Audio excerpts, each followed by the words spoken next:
Good morning, जय हिंद। चलिए आज हम जानते हैं सिक्के के बारे में।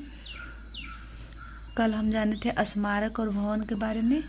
आज पढ़ेंगे सिक्कों का अध्ययन।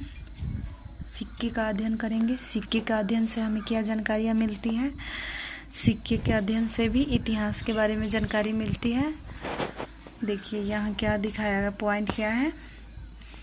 साधारणतः 206 ईसा पूर्व से 300 ईस्वी तक के भारतीय इतिहास का ज्ञान हमें मुद्राओं से मिलता है। मुद्राओं में तिथियां भी खुदी है जो कालक्रम निर्धारण में सहायक है।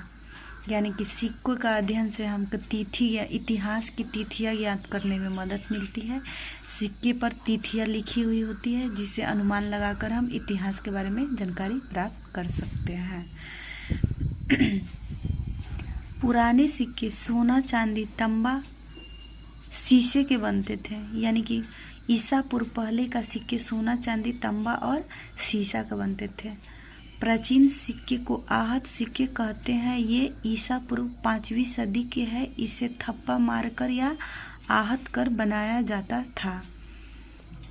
हमेशा एग्जाम में आता है आहत सिक्के किसे कहते हैं।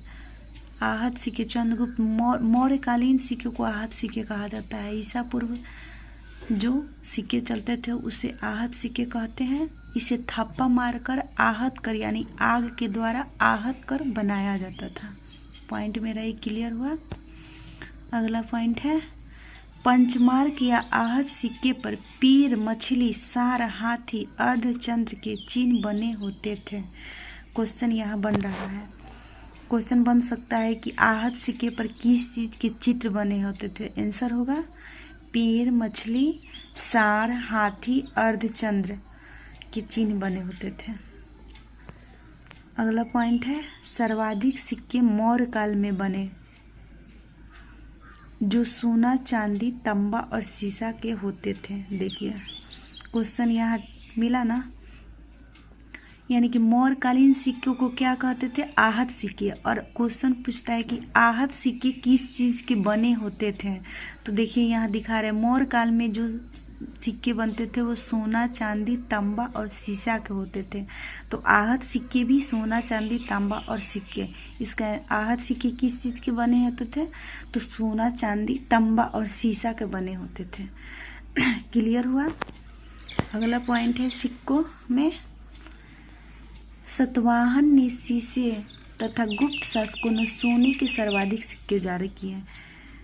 यहाँ भी मेरा क्वेश्चन बन रहा है कि क्वेश्चन बनेगा कि शीशे के सिक्के किसने जारी किए। तो आंसर होगा सतवाहन ने। और गुप्त शासकों ने सबसे ज़्यादा सोने का सिक्के किसने जारी किए, तो गुप्त शासकों ने। देखिए यहाँ दिखा रहा है कि गुप्त शासकों ने सोने के सर्वाधिक सिक्के जारी किए और सतवाहनों ने शीशे के सर्वाधिक सिक्के जारी किए। 2 पॉइंट यहाँ बन रहा है, दोनों क्लियर हुआ। अगला पॉइंट है मेरा सिक्के पर लेख लिखने का कार्य सबसे पहले यवन शासकों ने किया। ये भी एक क्वेश्चन बन रहा है कि सिक्कों पर लिखने का कार्य सबसे पहले किसने किया, तो यवनों ने किया।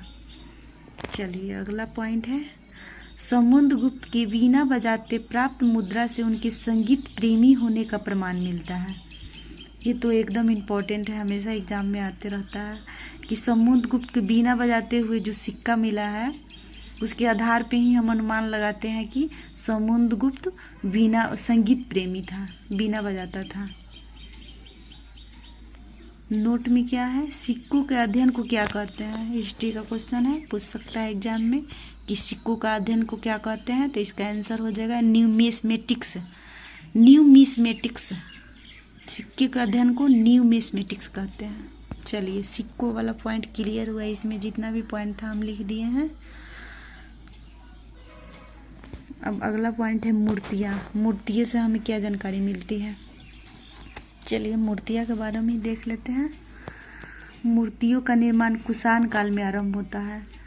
कुषाण काल में तो बहुत सारा मूर्तियाँ मिल रहा है कि जो अभी अब पाकिस्तान और अफगानिस्तान और जम्मू कश्मीर का एरिया वाला जो क्षेत्र है वहाँ पे कुषाण सभ्यता विकसित हुआ था और वहाँ से प्राचीन हिंदू सभ्यता के मूर्ति ढेर सारा मिले हुए हैं। कुषाण कालीन मूर्तियों पर वैदेशिक प्रभाव है जबकि मथुरा कला मूर्ति कला पूर्णतः स्वदेशी है। कुषाण कालीन मूर्तियाँ पर वैदेशिक मैंने विदेशी प्रभाव है। उधर ईरान इराक से जो शासक जो आक्रमण करता था, वहाँ का जो शासक होता था, उसका प्रभाव है कुषाण कालीन मूर्तियों पर। और मथुरा कला पूर्णतः स्वदेशी है, यानी कि पूर्णतः भारतीय था मथुरा कला।